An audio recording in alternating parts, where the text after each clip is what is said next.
ಕಾಂಗ್ರೆಸ್ನ ಪವರ್ ಪಾಲಿಟಿಕ್ಸ್ಗೆ ಅತಿ ದೊಡ್ಡ ತಿರುವು. ಕೇರಳ ಮುಗಿದು ಕರ್ನಾಟಕದ ಕಡೆ ಗಮನ ಕೊಡಿ. ಕುರ್ಚಿ ವಿಚಾರವಾಗಿ ಗಲಾಟೆ ಮಾಡುವುದು ಒಳ್ಳೆಯದಲ್ಲ. ಕೆಸಿ ವೇಣುಗೋಪಾಲ್ ಎದುರು ಮಲ್ಲಿಕಾರ್ಜುನ್ ಖರ್ಗೆ ಮಾತು. ಖರ್ಗೆ ಸಂದೇಶದ ಬೆನ್ನಲ್ಲೇ ಸಿಎಂ ಸಿದ್ದರಾಮಯ್ಯ ಆಪ್ತ ವಲಯ ಫುಲ್ ಅಲರ್ಟ್. ನಾನು ಯಾರಿಗೂ ಕೂಲಿ ಕೇಳಿಲ್ಲ ಎಂದ ಡಿಸಿಎಂ ಡಿಕೆ. ರಾಜಣ್ಣ ಯಾಕೆ ಸಿಎಂ ಬದಲಾವಣೆ ಆಗಬೇಕು ಅಂತಾರೆ ಅಂತ ಡಿಕೆ ಕಿಡಿ. ಈ ಎಲ್ಲಾ ಸುದ್ದಿಗಳನ್ನು ನೋಡೋಣ ಪವರ್ ಪಾಲಿಟಿಕ್ಸ್ ನ್ಯೂಸ್ ಟಾಪ್ 9 ನಲ್ಲಿ. ರಾಜ್ಯ ಕಾಂಗ್ರೆಸ್ ಸಮನೆಯ ರಾಜಕಾರಣ ದಿನೇ ದಿನೇ ಬಿಸಿ ಪಡೆದುಕೊಳ್ತಾ ಇದೆ. ಮೇಲ್ನೋಟಕ್ಕೆ ಏನೂ ಇಲ್ಲ ಎಂಬಂತೆ ಕಂಡು ಬಂದರೂ ಒಳಗೊಳಗೆ ಪಟ್ಟದಾಟ ತೀವ್ರತೆ ಪಡೆದುಕೊಳ್ತಾ ಇದೆ. ವಿಷಯ ಅಂದ್ರೆ ಮೊನ್ನೆ ತಾನೇ ಕೇರಳ ಮುಖ್ಯಮಂತ್ರಿ ಪ್ರಮಾಣ ವಚನದಲ್ಲಿ ಭಾಗಿಯಾಗಿದ್ದ ಮಲ್ಲಿಕಾರ್ಜುನ ಖರ್ಗೆ ಬೆಂಗಳೂರಿಗೆ ವಾಪಸ್ಸಾಗಿದ್ರು. ಹೀಗೆ ವಾಪಸ್ಸಾಗುವ ವೇಳೆನೆ ತಿರುವನಂತಪುರಂ ಏರ್ಪೋರ್ಟ್ನಲ್ಲಿ ಎಐಸಿಸಿ ಸಂಘಟನಾ ಕಾರ್ಯದರ್ಶಿ ಕೆಸಿ ವೇಣುಗೋಪಾಲ್ ಜೊತೆಗೆ ಚುಟುಕಾಗಿ ಮಾತುಕತೆ ನಡೆಸಿರುವುದು ಬೆಳಕಿಗೆ ಬಂದಿದೆ. ಅದು ಕೂಡ ರಾಜ್ಯ ರಾಜಕಾರಣದ ಬಗ್ಗೆ ಮಾತನಾಡಿದ್ದಾರೆ ಅನ್ನೋದು ವಿಶೇಷ.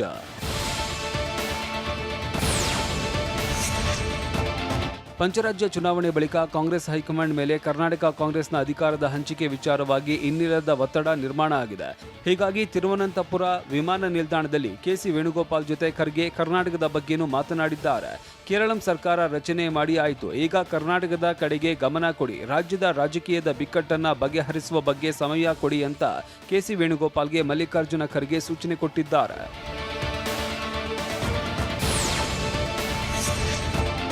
ಕೆಸಿ ವೇಣುಗೋಪಾಲ್ಗೆ ಮಲ್ಲಿಕಾರ್ಜುನ ಖರ್ಗೆ ಇಷ್ಟು ಮಾತ್ರ ಹೇಳಿಲ್ಲ. ಸಿದ್ದರಾಮಯ್ಯ ಬಣ ಮತ್ತು ಡಿಕೆ ಬಣ ಪದೇ ಪದೇ ಕುರ್ಚಿ ವಿಚಾರವಾಗಿ ಗಲಾಟೆ ಮಾಡಿಕೊಳ್ಳುವುದು ಒಳ್ಳೆಯದಲ್ಲ.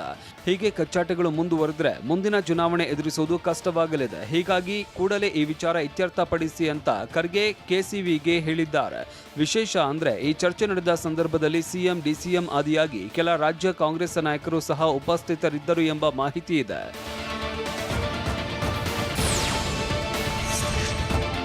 ದೆಹಲಿ ಮಟ್ಟದಲ್ಲಿ ಚರ್ಚೆ ಶುರುವಾಗ್ತಾ ಇದ್ದಂತೆ ಅತ್ತ ಸಿಎಂ ಸಿದ್ದರಾಮಯ್ಯ ಆಪ್ತ ವಲಯದಲ್ಲಿ ಅಲರ್ಟ್ ಸೈರನ್ ಮೊಳಗಿದೆ. ಆಪ್ತ ಸಚಿವರ ನಿವಾಸದಲ್ಲಿ ರಹಸ್ಯ ಸಭೆಗಳು ನಡೆದಿದ್ದು ಪ್ಲಾನ್ ಬಿ ರೆಡಿ ಆಗ್ತಾ ಇದೆ. ಹೈಕಮಾಂಡ್ ಬುಲಾವ್ ಮಾಡಿದ್ರೆ ತಮ್ಮ ನಿಲುವು ಏನಿರಬೇಕು, ಯಾವೆಲ್ಲ ವಿಷಯ ಪ್ರಸ್ತಾಪಿಸಬೇಕು ಎಂಬ ಬಗ್ಗೆ ಚರ್ಚೆ ನಡೆದಿದೆ ಎನ್ನಲಾಗಿದೆ.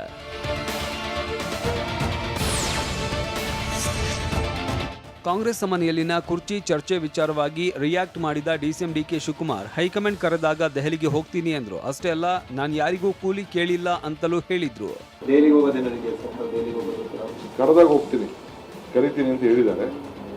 ನನಗೆ ಖಂಡಿತ ನಾನು ಬರ್ತೀನಿ.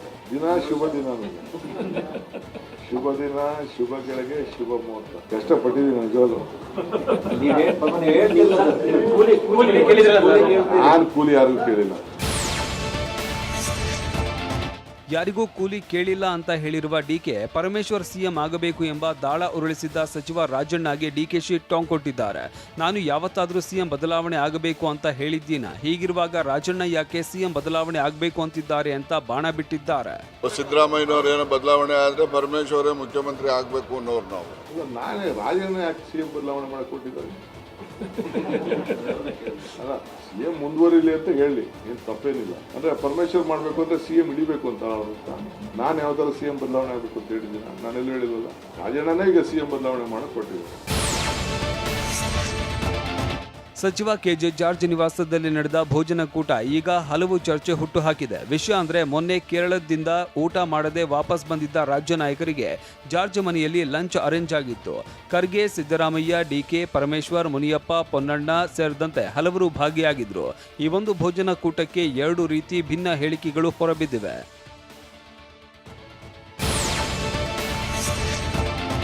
ಜಾರ್ಜ್ ಮನೆಯಲ್ಲಿ ಲಂಚ್ ಮೀಟಿಂಗ್ ಬಗ್ಗೆ ರಿಯಾಕ್ಟ್ ಮಾಡಿದ ಗೃಹ ಸಚಿವ ಪರಮೇಶ್ವರ್, ನಾವು ಮಂತ್ರಿಗಳೆಲ್ಲ ಸೇರಿ ತಿಂಡಿ ತಿಂತೀವಿ, ಊಟ ಮಾಡ್ತೀವಿ, ಅದಕ್ಕೆಲ್ಲ ಬದಲಾವಣೆ ಅಂತ ಬಣ್ಣ ಹಚ್ಚುವ ಅವಶ್ಯಕತೆ ಇಲ್ಲ ಅಂದ್ರು. ಇತ್ತ ಡಿಕೆ ಮಾತನಾಡಿ, ಇದು ಕೇವಲ ಊಟಕ್ಕೆ ಸೀಮಿತವಾಗಿರಲಿಲ್ಲ, ಮುಂದಿನ ಚುನಾವಣೆ ಹಾಗೂ ಪಕ್ಷ ಸಂಘಟನೆ ಬಗ್ಗೆನೂ ಮಾತನಾಡಿದ್ದೇವೆ ಎಂದಿದ್ದಾರೆ. ಊಟ ತಿಂಡಿ ಮಾಡ್ತಾ ಇರ್ತೀವಿ, ನಾವೆಲ್ಲ ಸೇರ್ತೀವಿ, ಲೈಕ್ ಮೈಂಡೆಡ್ ಮಂತ್ರಿಗಳು ಒಂದೊಂದ್ಸಾರಿ ಎಲ್ಲ ಸೇರ್ಕೊಂಡು ತಿಂಡಿ ತಿಂತೀವಿ, ಊಟ ಮಾಡ್ತೀವಿ, ಅದಕ್ಕೆಲ್ಲ ಬದಲಾವಣೆಗಳ ಇದನ್ನ ಹೇಳುವಂತ ಅಗತ್ಯ ಇಲ್ಲ. ಮುಂದೆ ರಾಜ್ಯ ರಾಜಕಾರಣ, ನಮ್ಮ ಪಕ್ಷ ಅಧಿಕಾರಕ್ಕೆ ಯಾವ ರೀತಿ ತರಬೇಕು ಅಂತೆಲ್ಲ ಚರ್ಚೆ ಮಾಡಬೇಕಲ್ಲಪ್ಪ. ರಾಜ್ಯ ಕಾಂಗ್ರೆಸ್ನಲ್ಲಿ ಕುರ್ಚಿ ಕಾಳಗ ಸೈಲೆಂಟ್ ಇದೆ ಅನ್ನೋದು ಮೇಲ್ನೋಟಕ್ಕೆ ಕಂಡು ಬಂದರೂ ಒಳಗೊಳಗೆ ರಾಜಕೀಯ ಚಟುವಟಿಕೆ ಬಿರುಸುಗೊಂಡಿದ್ಯಾ ಅನ್ನೋ ಪ್ರಶ್ನೆ ಶುರುವಾಗಿದೆ. ಮೊನ್ನೆ ಜಾರ್ಜ್ ಮನೆಯಲ್ಲಿ ಲಂಚ್ ಮೀಟಿಂಗ್ ಇದಾದ ಬೆನ್ನಲ್ಲೇ ಖರ್ಗೆ ವೇಣುಗೋಪಾಲ್ಗೆ ನೀಡಿದ ಸಂದೇಶ ನೋಡಿದ್ರೆ ಬದಲಾವಣೆ ಅನ್ನೋದು ಯಾವ ರೀತಿ ಅಂತಾನೆ ಊಹೆ ಮಾಡೋದಕ್ಕೆ ಆಗ್ತಾ ಇಲ್ಲ. ಹೀಗಿರುವಾಗ ಡಿಸಿಎಂ ಡಿಕೆ ಶಿವಕುಮಾರ್ ಜಾರ್ಜ್ ನಿವಾಸದಲ್ಲಿ ಮುಂದಿನ ಚುನಾವಣೆ ಸಂಘಟನೆ ಬಗ್ಗೆ ಮಾತನಾಡಿದ್ದೇವೆ ಅನ್ನುವ ಮೂಲಕ ರಾಜಕೀಯ ರಣತಂತ್ರದ ದಾಳ ಉರುಳಿಸಿದ್ದಾರೆ.